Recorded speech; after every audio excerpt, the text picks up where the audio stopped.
When kids are assigned to in-school intervention, we use the same common language data that we would use in our whole behavioral system. So when our team gets together and says, hey, let's look at our behavioral data as a school. Let's look at kids who were assigned ISI.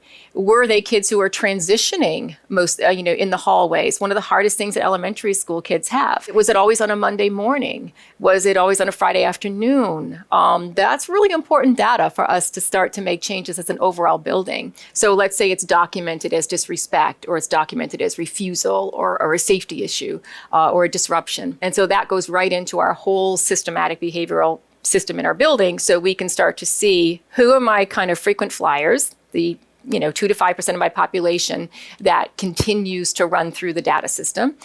Who are my 20% of my population that really just need another layer of intervention, and who are my kids who just messed up for the day and knew it. Those kids tend not to be repeat offenders. But I want to look at my data and say, are the interventions that I'm using in ISI on these kids making a difference? Is the frequency of the behavior decreasing? Is the intensity of the behavior, the duration of the behavior, all those typical data points we use for measurement, I'm going to use in in-school intervention. So if I see you 3 times in 1 month, and then the next month I see you once, and then the month after that you skip a month, then I know that my interventions are working.